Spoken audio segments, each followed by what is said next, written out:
When the stress of daily life piles up, the instinct is almost always to run.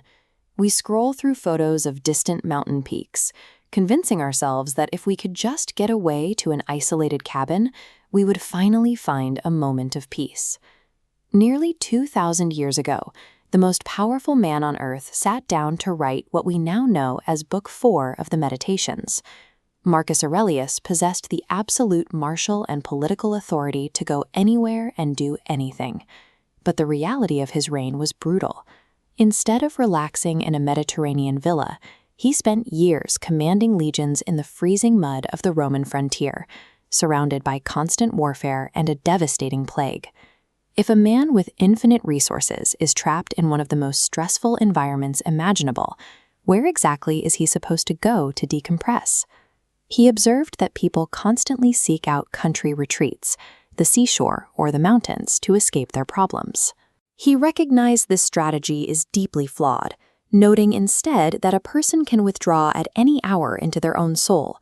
True tranquility is never found on a map. It has to be constructed entirely inside the mind. He called this concept the inner citadel. It requires understanding that tranquility is not about silencing the noise around you. It is about establishing a decent, orderly disposition in your own thoughts. The mechanism to do this is remarkably simple. External events do not have direct access to your mind. They sit outside you. The distress you feel comes entirely from your own opinions about those events, and you have the power to instantly withdraw those opinions.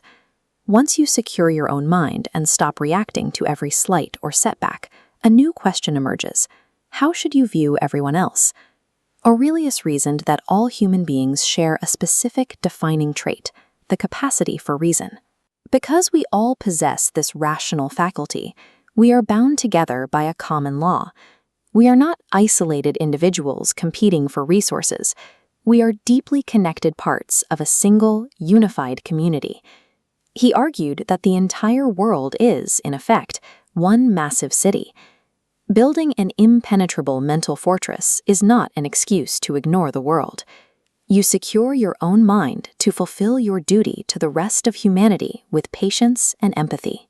To fully appreciate this connection, Aurelius pulls our perspective back even further, looking past human society to the massive scale of cosmic time.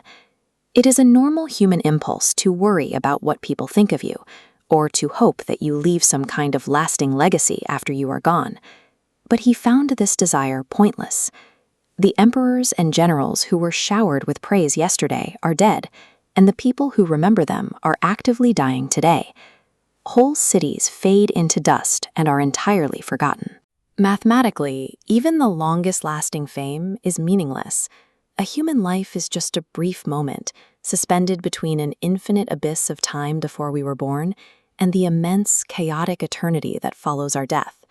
Stripped of geographic escape, shielded from external opinions, and aware of his brief existence, Aurelius leaves us with one defining image for how to live. He wrote that a person must be like a promontory of rock.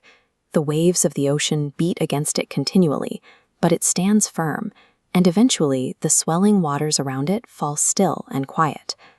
By mastering his own reactions, recognizing his deep bond with humanity, and accepting his tiny place in the cosmos, he built an unshakable foundation. Today, the waves beating against you might not be invading armies or political assassinations. They are relentless economic pressures, the constant noise of digital feeds, and the friction of modern life. You do not need a plane ticket to a remote island or a new career to protect yourself from that stress. Book 4 of the Meditations was written by a man enduring extreme hardship and survives as a highly practical blueprint for managing our own chaos.